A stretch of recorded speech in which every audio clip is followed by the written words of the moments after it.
The case we're discussing today took place in Tolo Harbor, located in the New Territories area of Hong Kong. Our main character is Zhang Wanli, a 28-year-old who held a managerial position at a telecommunications company. He had a girlfriend named Guo, with whom he had been in a relationship for 7 years. They shared a beautiful love story and had been engaged for a year. The couple lived in Jiankang Village, North Point, Hong Kong, and were planning to get married soon. However, one day in March of that year, Zhang left home and went to Tolo Harbor, only to disappear without a trace. He never returned home, and no one knew what had happened to him. So, what really happened to Jang? On Sunday, March 6, 2016, at around 12 p.m., the Hong Kong police received a distress call. The caller was Guo, who, in a panic, reported that her boyfriend had been missing for 2 days. She had tried every means to reach him, but he was unreachable. Fearing that something terrible had happened to him, she contacted the police.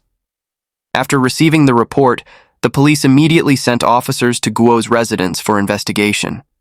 She explained that her boyfriend, Jang, had left home on the morning of March 4th, 2 days earlier, to meet a man named Abi to collect a debt. After that, he suddenly disappeared. Guo had tried calling her boyfriend that afternoon, but there was no answer. At first, she thought he might be busy, which is why he didn't pick up. However, by late evening, she still hadn't heard from him, and when she tried calling again, his phone was turned off. 2 days passed, and there was still no news from him. She even asked his friends, but no one knew his whereabouts. Zhang had never been away for more than 2 days without contacting her. The police gathered information that on the day of the incident, Jang had gone out to meet Abi. However, Guo didn't know Abi's identity. She only knew that he was a business associate of her boyfriend's. Since she didn't interfere in Jang's business affairs, she had never met Abi and didn't have his contact details. By checking Jang's call log, the police discovered that his last call was made around noon on March 4th in the vicinity of Hui'an-Jiaonai Road near Tolo Harbor. At the time, Hong Kong didn't require mobile phone numbers to be registered to the owner's name, so they couldn't determine who had called Zhang. The police suspected this person was Abi. They tried calling that number, but it was turned off. Zhang was born in 1988 in Hong Kong and was an outstanding student. After graduating from high school, he moved to the United States to study at the Massachusetts Institute of Technology. During his college years, he met and fell in love with his current girlfriend, Guo. After graduating, Zhang returned to Hong Kong to start his career. Initially, he ventured into stock trading. Later, he partnered with his friend, Abi, to start a lending company. Their roles were clearly defined. Abi was responsible for client acquisition, while Jang managed the business operations. However, things did not go as planned. The business incurred losses and eventually went bankrupt, leading them to part ways. Abi owed Jang about 5 million Hong Kong dollars, and their relationship deteriorated significantly. Following this, Zhang began working for a telecommunications company. In October 2015, he got engaged to Guo and took out a loan to purchase a new apartment. At this point, the monthly mortgage payments became a significant financial burden. Unfortunately, his company underwent a round of layoffs, and Zhang lost his job. To address his financial difficulties, on March 4th, he went to find Abi to collect the debt, but he never returned. By then, the police had not identified or located Abi, leaving the case at a standstill. Then, on March 29th, a man named Ah Tong came forward and provided a crucial lead to the police. He informed them that he was an old acquaintance of Abi and that they had previously conducted business together.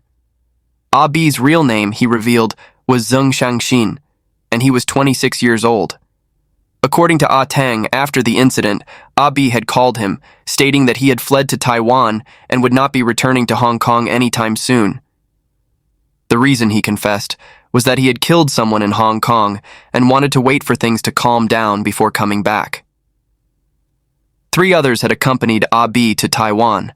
They were Ah Hao, aged 21, Ah Gei, aged 23, and Xiao Kao, aged 18. All 3 were close friends of Abi, and they frequently lived together.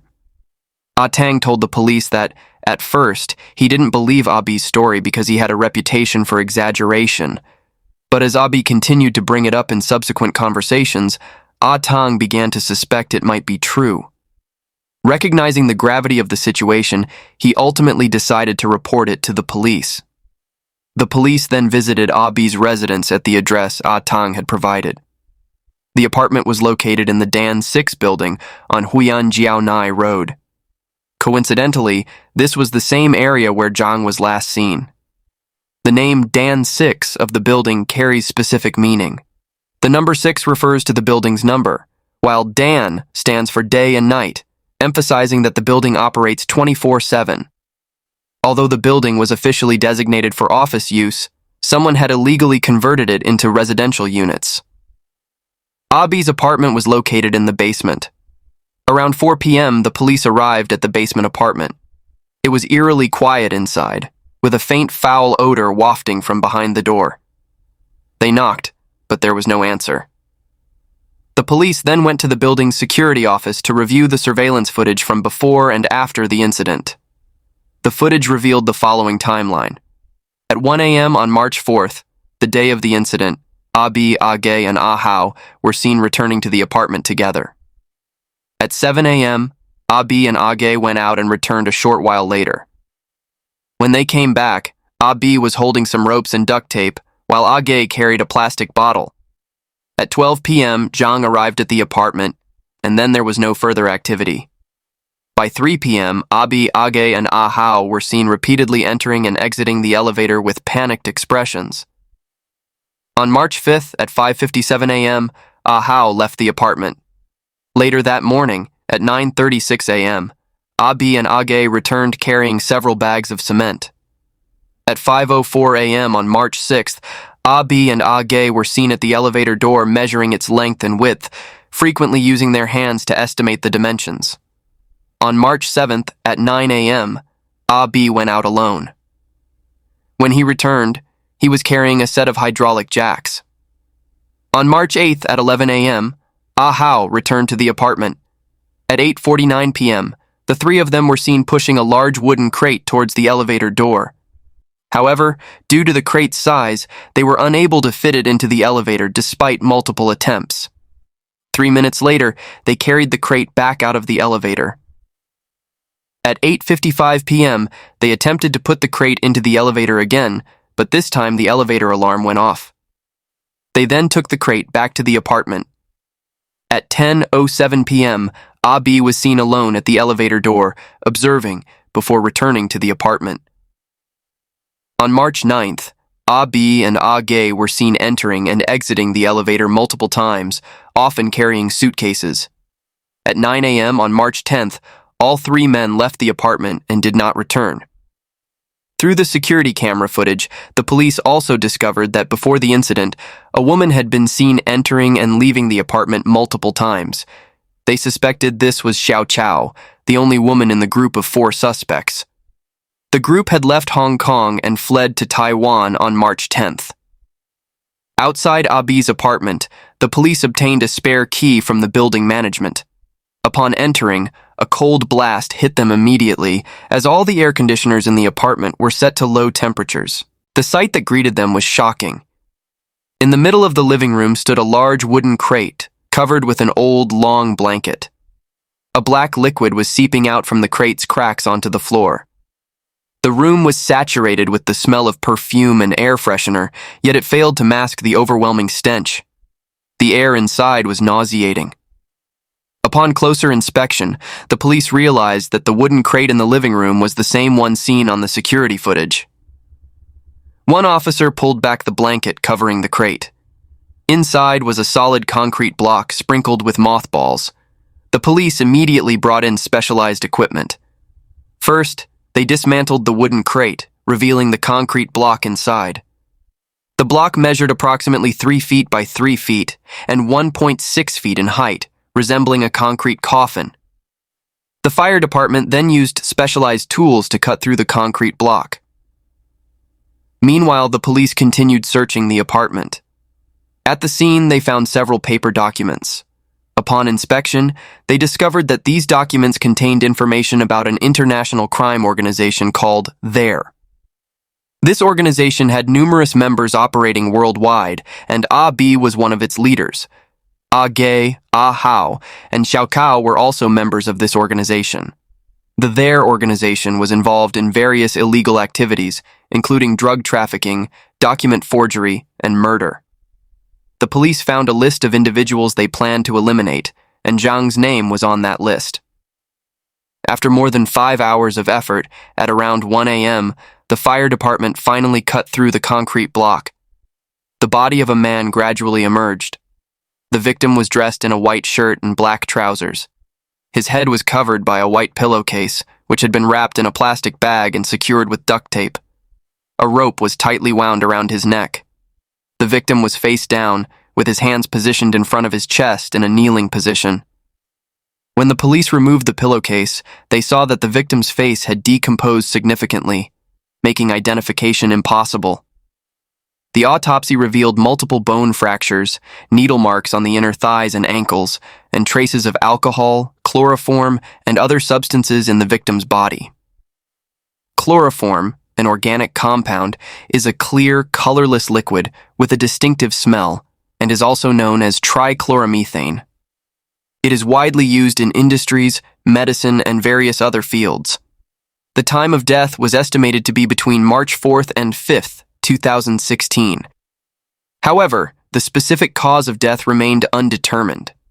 The police initially suspected that the victim died from chloroform poisoning, but did not rule out the possibility of suffocation due to strangulation.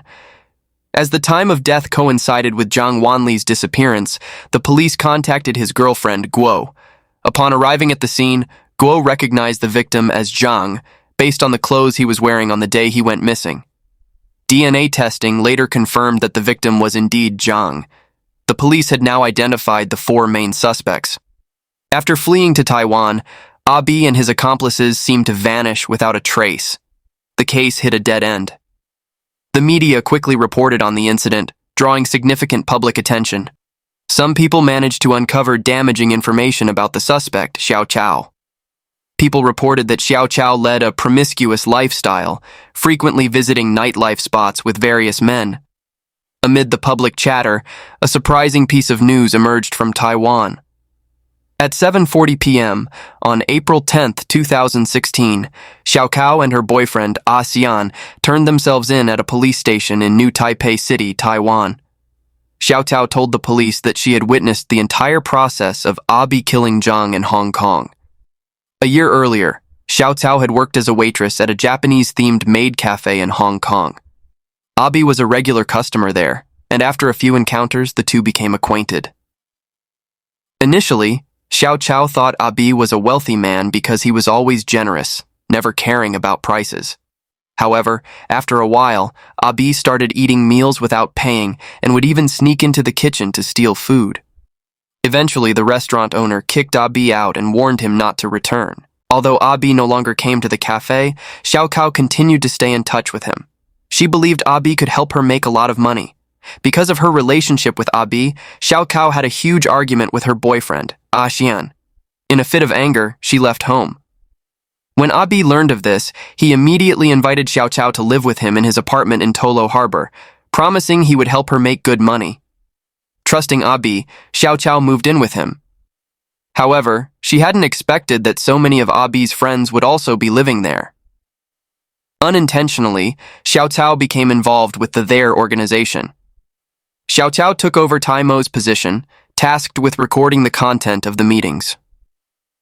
Ah Bi promised her a monthly salary of 8,000 Hong Kong dollars with room and board included. Ah Bi provided everything, accommodation, and 3 meals a day. During each meeting, they would discuss who they planned to kill, but they had never actually gone through with it. Because of this, Xiao Cao never took these meetings seriously. She would just record the discussions mechanically, as requested. But this time, they followed through and killed Jang, as planned, then pressured Xiao Cao to flee with them.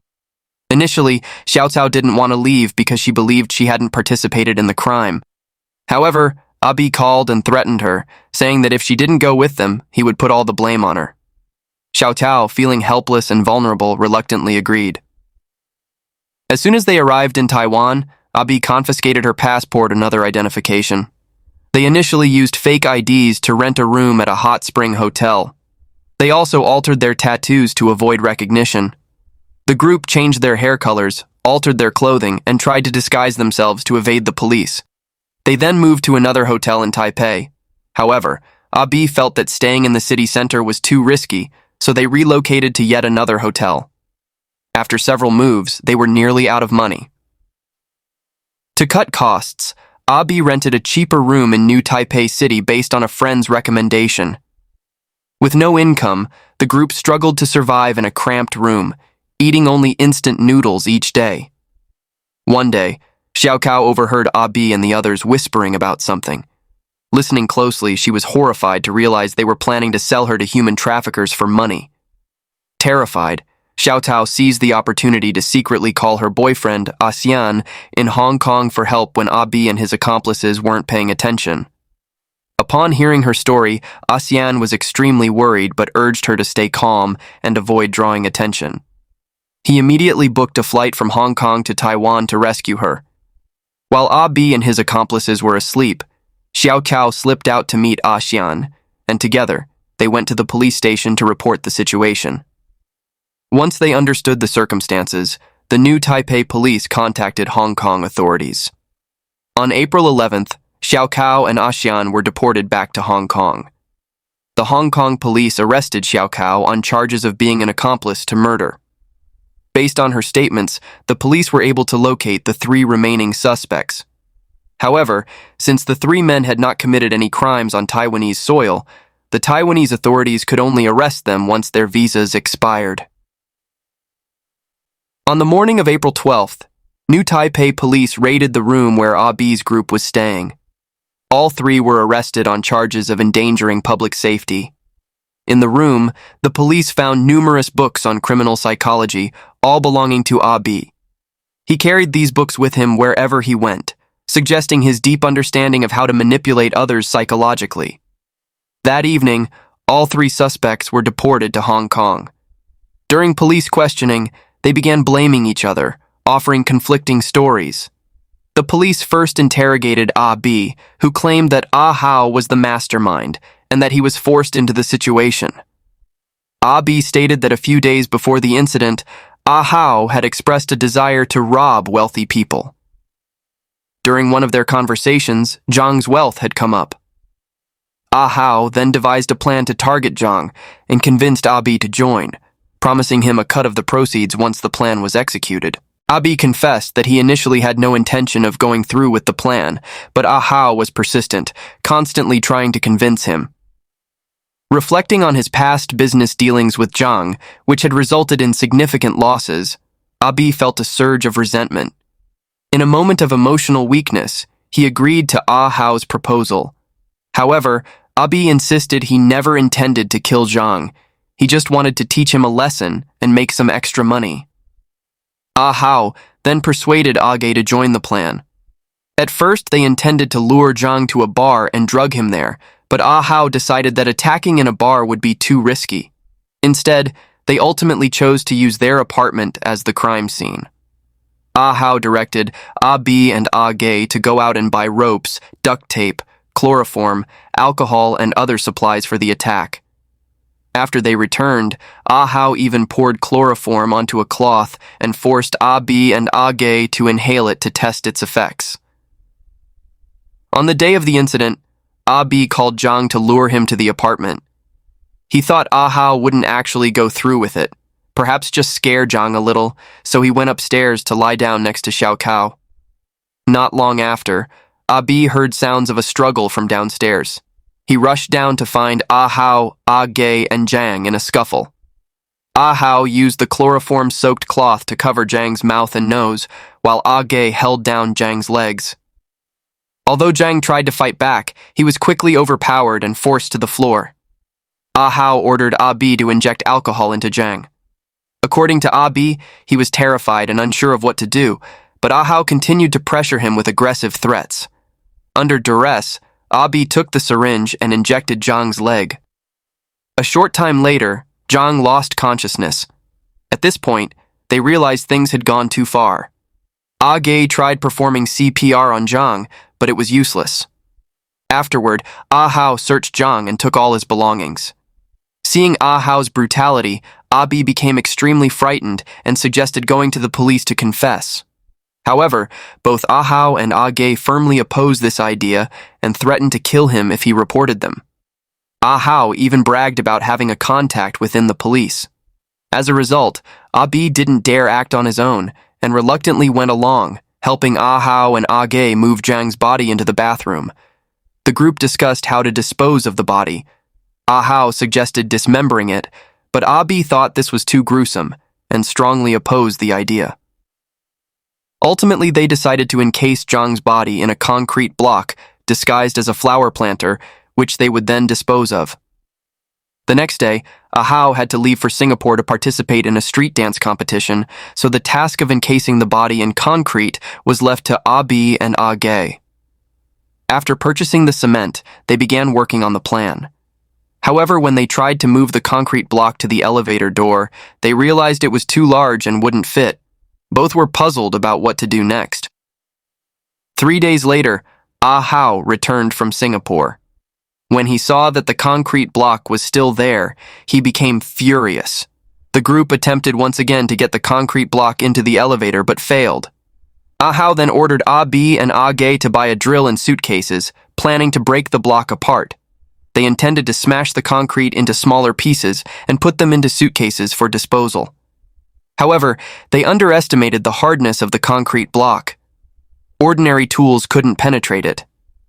As time passed, the stench from the concrete began to spread. Realizing that they could no longer hide the situation, Hao decided to flee.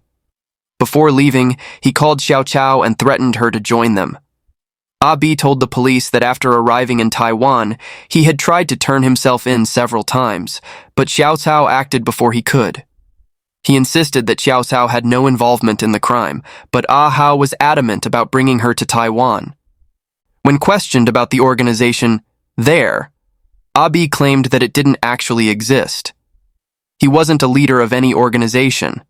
They only had a chat group on social media, which was named There. Next, the police questioned Hao, whose testimony was entirely different from Abi's. Hao explained that he had been passionate about dancing since childhood. He had participated in several shows such as Asian Wave and Million Star, hoping to become a professional dancer. However, he hadn't found his big break until he met Abi. Abi had promised to invest in Hao and help him become famous, and Hao believed him. In 2015, Hao moved into the apartment where the crime took place. Abi assured Hao that he could focus solely on dance while he handled everything else. At first, Hao thought he had found a benefactor, but as time went on, he realized that Abi was just a con artist without the money he claimed to have. Abi even convinced Hao to take out a 50,000 Hong Kong dollar bank loan for investment. In the end, Abi gave him only 2,000 Hong Kong dollars, keeping the rest for himself. Later on, Hao also joined the so-called organization There. Hao testified that the plan to kill Zhang Wanli was proposed by Abi. According to Hao, Abi said that Zhang was wealthy and had an unlimited credit card. With that card, they'd never have to worry about money again, allowing Hao to fully pursue his dream of becoming a dancer. However, by that time, Hao had seen through Abi's deceit and wasn't swayed by his offers. Hao testified that in the early morning of the crime, he was sleeping in the downstairs bedroom when Abi woke him up, handing him a cloth soaked in chloroform and asking him to sniff it. Still drowsy, Hao complied and quickly fell back asleep. Later, around noon, Hao was startled awake by loud arguing outside. Stepping out, he discovered that Abi had invited Zhang to the apartment. At that moment, Zhang and Ge were struggling with each other.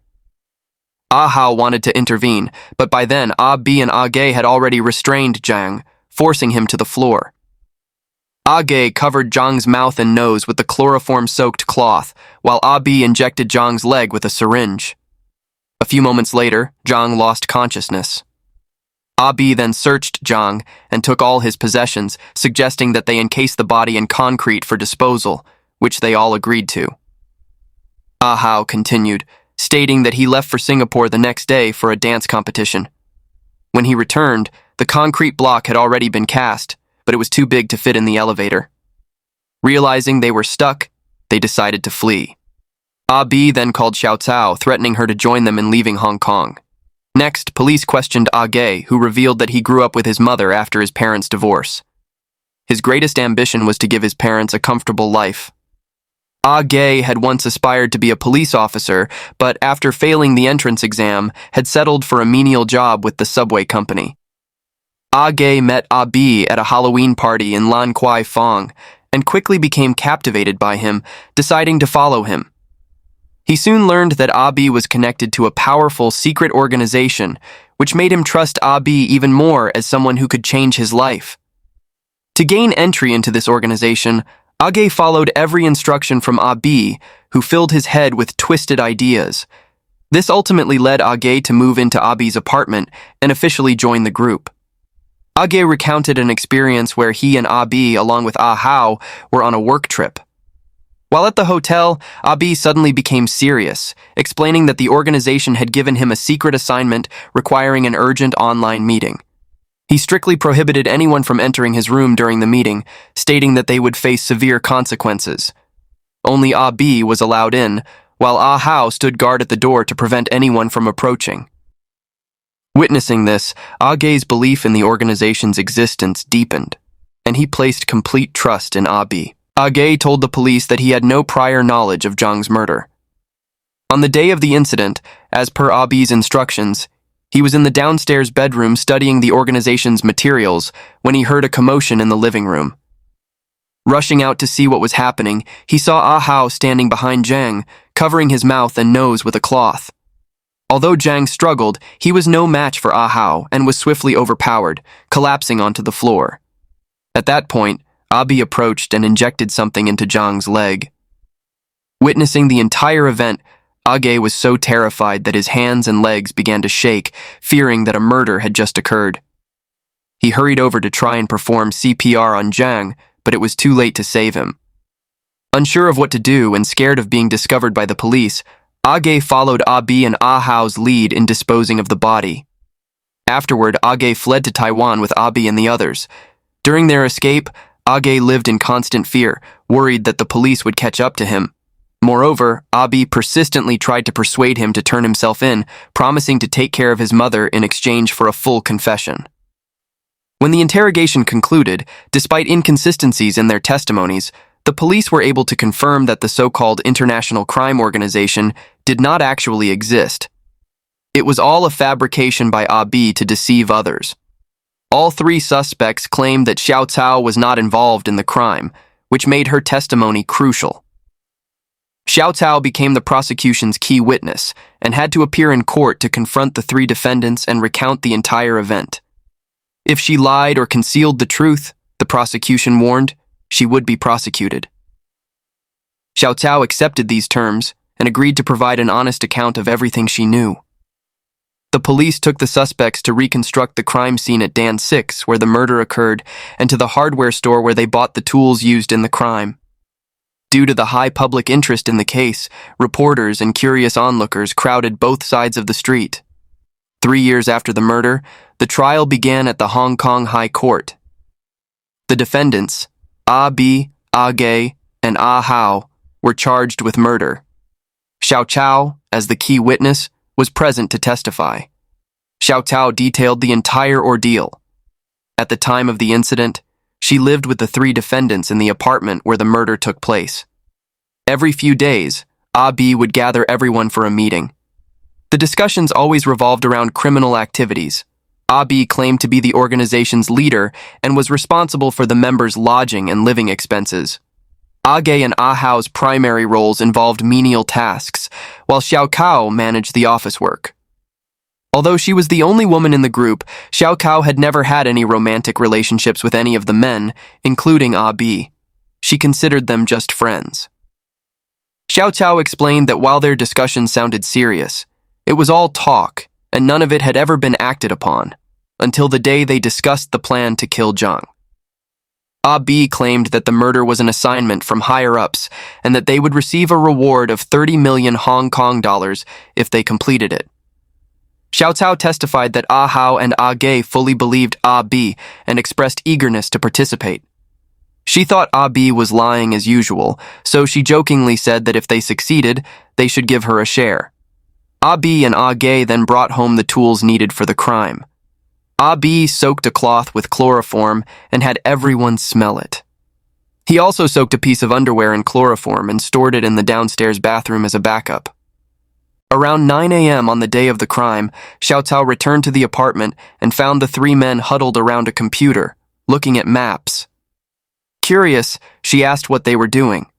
They replied that they were scouting locations to dispose of the body and asked Xiao Cao if she knew of a discreet place. Since Xiao Cao had planned a trip to Lantau Island with her boyfriend Jian the next day, she casually mentioned Lantau Island. Around noon, Xiao Cao was upstairs taking a nap when she heard an argument downstairs. She was about to go down to see what was happening when Abi rushed up, hid alcohol and a syringe in the closet, and warned her not to go downstairs, saying that she would see things she shouldn't. Xiao Cao complied. Shortly after, she heard a scream from downstairs. Xiao Cao knew then that Jang had actually been killed. Terrified, she stayed upstairs, but after a while, curiosity got the better of her, and she peeked down. However, she saw no sign of Jang. By that time, Abi and the others had already moved Jang into the bathroom. Abi told Xiao Cao that she should avoid returning to the apartment for the next few days because they would be handling Zhang's body, and he didn't want her to be frightened by what she might see. Xiao Cao then left and went to stay with her boyfriend, Xian, without knowing what happened next. 6 days later, Abi called Xiao Cao and told her to flee to Taiwan with them. At first she refused, but Abi threatened to pin all the blame on her if she didn't go. Left with no other option, Xiao Cao reluctantly agreed to go along with him. After a lengthy trial, the court reached a consensus. The court declared that the defendant, Abi, whose real name is Zheng Shangxin, was guilty of murder and sentenced him to life in prison. The two other defendants, Ge real name Zhang Shanheng and Hao real name Liu Jihao, were acquitted of murder but found guilty of manslaughter and were each sentenced to 17 years in prison. Due to her cooperation and honest testimony, the prosecution decided not to pursue criminal charges against the witness, Hu Lingru, also known as Xiao Cao. With this, the case came to a close. Zhang's family and his fiancée, Ms. Guo, had closely followed the trial. Upon hearing the court's verdict, they could not hold back their tears. Xiao Cao's boyfriend, Xian, was also present at the trial. Afterward, Xian gave an interview to reporters, affirming his complete trust in his girlfriend. He stated that she is a good person and that the rumors circulating online are false. Notably, after the incident, a video of Zhang's final phone call with his father surfaced on social media. The touching video moved many people, as Zhang's father had no idea that this would be the last time he would hear his son's voice. The deceased are gone, but life goes on for the living. Fortunately, justice has finally been served, and the perpetrators have been held accountable. This concludes today's video. Thank you for watching, and see you in the next one. Goodbye, and take care.